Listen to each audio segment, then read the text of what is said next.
Bismillahirrahmanirrahim. Assalamualaikum warahmatullahi wabarakatuh. Innal hamdalillah nahmaduhu wa nusallimu ala rasulil karim. Subhanaka la ilma lana illa ma 'allamtana innaka antal alimul hakim. La haula wa la quwwata illa billahil aliyyil azim. Allahumma faqqihna fid din wa 'allimna ta'wil. Bahwa jamaah Masjid Ar-Royan yang dimuliakan Allah Subhanahu wa taala, mari sama-sama kita lanjutkan kajian kita kitab Hayatus Sahabah. Kisah-kisah para sahabat radhiyallahu anhum.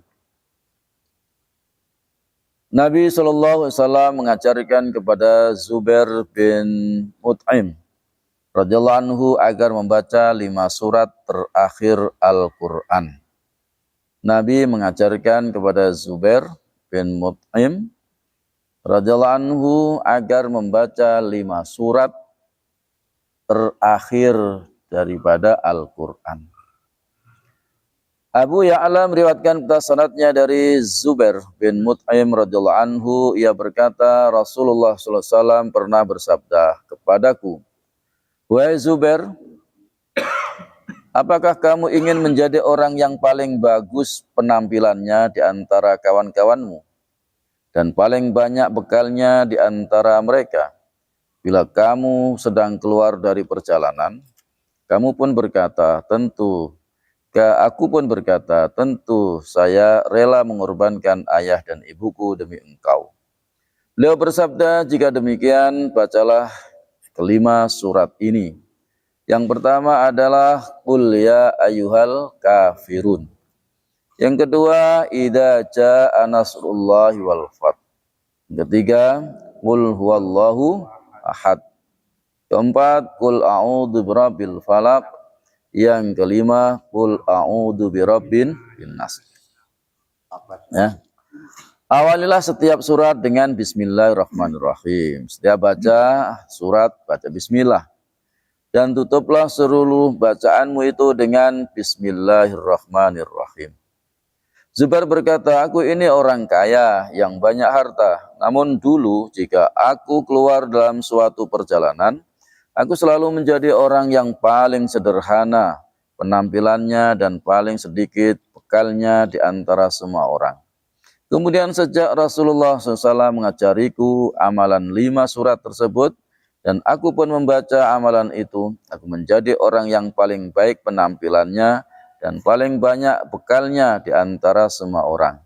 Sampai aku kembali dari perjalanan. Itu ya khasiat daripada baca 5 surat. Qul ya ayyuhal kafirun, idza jaa nasrullah, qul huwallahu ahad, qul a'udzu falaq, qul a'udzu birabbin. Kalau kita sedang mau perjalanan, baca itu dulu. Ya. Jadi kalau mau berjalan, musafir kemana saja, kita baca Qul ya ayyuhal kafirun, idza jaa nasrullah, qul huwallahu ahad, qul a'udzu birabbil falaq, dan qul a'udzu birabbin nas. Ya. Nabi SAW mengajarkan kepada Abdullah bin Khubayb radhiyallahu anhu agar membaca surat Al-Ikhlas dan Mu'awwidhatain, itu surat Al-Falaq dan An-Nas setiap pagi dan sore. Kita diajarkan Nabi supaya kita baca surat Al-Ikhlas dan surat Qul a'udzu birabbil falaq dan Qul a'udzu birabbin nas setiap pagi dan sore. Dari Abu Dawud, Imam Tirmidzi dan Nasa'i meriwayatkan dengan sanad yang sahih dari Abdullah bin Khubayb radhiyallahu anhu, ia berkata, suatu saat ketika turun hujan pada malam yang gelap gulita, kami keluar untuk mencari Nabi sallallahu alaihi wasallam agar mengimami sholat jamaah bersama kami. Lalu ketika kami menjumpainya, beliau bersabda, ucapkanlah. Aku pun tidak mengatakan sesuatu. Kemudian beliau bersabda lagi, ucapkanlah. Aku pun tetap tidak mengatakan sesuatu. Kemudian beliau kembali bersabda, ucapkanlah. Maka aku berkata, wahai Rasulullah, apa yang harus saya ucapkan? Beliau bersabda, ucapkan Qul huwallahu ahad, yaitu surat Al-Ikhlas. Dan Mu'awwidhatain, yaitu surat Qul a'udzu birabbil falaq dan Qul a'udzu birabbin nas. Ketika kamu memasuki waktu sore dan ketika kamu memasuki waktu pagi sebanyak 3 kali. Berarti sebanyak berapa? 3 kali. Ya. Baca qul ahad 3 kali, qul a'udzu birabbil falaq 3 kali, qul a'udzu birabbin nas 3 kali. Hal itu akan mencukupimu dari segala sesuatu. Akan mencukupimu dari segala sesuatu. Ya, tapi ya diamalkan bukan sekali. Sekali udah. Ya. Terus dibaca tiap pagi sore dibaca. Ya, jangan sekali. Ntar sekali kok mana katanya dicukupi? Oh enggak ada ya. Nah, jadi ya dibaca dan istiqomahkan. Diamalkan. Perkataan Ali radhiyallahu anhu tentang membaca surat Al-Ikhlas setelah sholat subuh. Nah, ya. Sa'id bin Mansur dan Ibnu Daris meriwayatkan sanadnya dari Ali radhiyallahu anhu, ia berkata, barang siapa membaca Qul Huwallahu Ahad, yaitu surat Al-Ikhlas sebanyak 10 kali setiap kali selesai mengerjakan sholat subuh, maka pada hari itu ia tidak akan terkena dosa meskipun setan telah berusaha sekuat tenaga untuk memperdayakannya. Barang siapa yang baca Qul Huwallahu Ahad sebanyak berapa? 10 kali. Setiap kali selesai mengerjakan sholat subuh. Kalau kita biasanya cuma 3 kali. 3 kali. Nah, itu udah rutinitas. Setelah habis subuh, ya itu di lain daripada ini. 12 kali. Ya. Ada 12 kali. Nah, kalau ini 10 kah? 10 kali. 10 kali setiap selesai mengerjakan sholat subuh. Ya, karena ini baca sendiri. Nanti misalnya di subuh itu kita baca 3 kali. Tinggal nanti selesai sholat, kita nambah lagi. Ya, dibaca masing-masing. Biar 10. Ya. Pada hari itu tidak akan terkena dosa. Meskipun setan telah berusaha sekuat tenaga untuk memperdayakannya. Jadi aman. Pak Komar. Baca 10 kali setiap habis sholat subuh. Setan gak bakalan goda. Ya, matanya pun ya ditahan oleh Allah. Walaupun melihat ya di Halim, ya. Ya, di tempat di mana golop. Nah, itu kan di tempat golop itu kan banyak setannya itu. Ya, orangnya cantik-cantik. Iya. Lihat aja kalau udah baca 10 kali, lihat aja gini udah nggak dosa. Karena sudah baca Qul Ahad 10 kali gitu ya. Dijaga oleh Allah Subhanahu wa taala. Delalah ya. Ya, tapi insya Allah ya dijaga dari berbuat dosa. Kenapa? Sudah membaca Qul Huwallahu Ahad setiap habis sholat subuh 10 kali. Delalah walaupun melihat cuma sekali.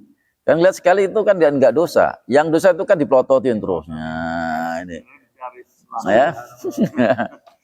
Nah, jadi memang di golep itu memang wah, luar biasa, Pak. Tapi orangnya sih pakaiannya rapi ya. Rapi, tapi memang ketat semua. Dari bawah sampai ujung rambut itu ketat semuanya. Baik celana yang ketat, ya, orangnya tinggi-tinggi. Nah, kemudian ya di sampingnya bos-bos ini. Ustaz kok tahu ya? Tahu, orang saya juga keliling ke situ. Saya kan sengaja bawa mobil keliling situ ngeliat. Kayaknya tempatnya kan bagus kan? Itu nggak ada yang boleh masuk kecuali orang yang punya plat merah. Nah, kan saya ada plat merah jadi masuk itu.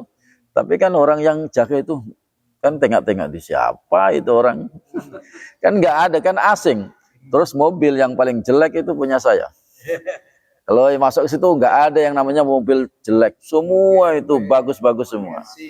Ya, jadi orang-orang yang jaga itu cuma nengok aja, penasaran aja, cuma keliling aja balik lagi. Ya, tapi ya sempat ngeliat-ngeliat, karena banyak kanan kiri kan itu, ya dilihat juga. Ya, jadi itu. Jadi insya Allah kalau kita baca 10 kali setelah sholat subuh, insya Allah tidak terkena dosa meskipun setan ya berusaha sekuat tenaga ya untuk apa? Untuk memperdayakannya. Jadi setiap pagi 10 kali baca. Ya, 10 kali. Membaca ayat-ayat tertentu dari Al-Quran pada malam maupun siang hari dalam perjalanan maupun ketika di rumah. Dalam perjalanan, di rumah dibaca. Sabda Nabi SAW dan perkataan Ali radhiallahu anhu tentang membaca ayat kursi. Imam Baihaqi meriwayatkan sanadnya dalam kitab Syu'abul Iman dari Ali radhiallahu anhu, ia berkata, aku pernah mendengar Nabi SAW bersabda di atas tiang-tiang mimbar ini, di atas tiang-tiang mimbar.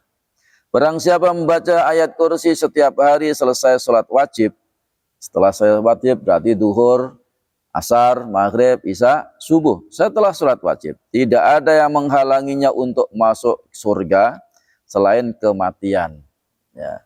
Jadi Bapak kalau habis sholat baca ayat kursi. Dan alhamdulillah di Masjid Ar-Royan dari berpuluh-puluh tahun dari dulu kalau kita wiridan pasti ada ayat kursi. Kita baca. Nah, nanti Bapak-bapak kalau mati insya Allah masuk surga. Ya. Karena di sini ya tidak ada yang menghalanginya untuk masuk surga selain kematian orang yang membiasakan baca ayat kursi setelah sholat wajib.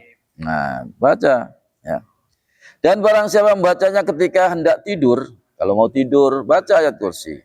Maka Allah akan memberikan keimanan atas rumahnya, keamanan atas rumahnya. Rumahnya aman, rumah tetangganya, dan orang-orang yang tinggal di rumah-rumah sekitarnya. Loh, berkah tuh. Kalau ada punya tetangga itu selalu baca ayat kursi ketika hendak tidur, itu tetangganya terjaga juga loh. Ya, terjaga itu. Kenapa? Karena tetangganya baca ayat kursi. Tetangganya dan orang-orang yang tinggal di rumah-rumah sekitarnya semua mendapatkan keamanan disebabkan ada orang yang mau tidur baca ayat kursi. Padahal saya setiap mau tidur itu hampir dipastikan baca ayat kursi.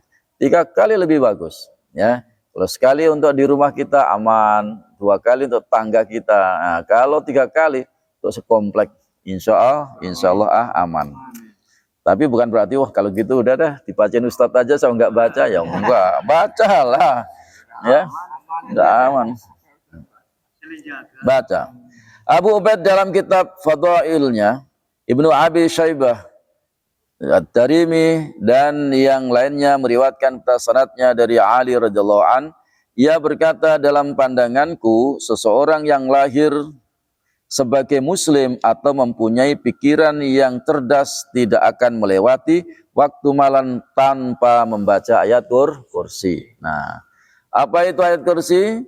Yaitu Allah berfirman, bismillahirrahmanirrahim, Allahu la ilaha illa huwal hayyul qayyum la ta'khudhuhu sinatun wa la naum lahu ma fis samawati wa ma fil ardh man dhal ladzi yashfa'u indahu illa bi idnihi ya'lamu ma baina aydihim wa ma khalfahum wa la yuhituna bi syai'in min 'ilmihi illa bima syaa' wasi'a kursiyyus samawati wal arda wa la ya'uduhu hifdhuhuma wa huwal aliyyul azim. Itu surat Al-Baqarah ayat 255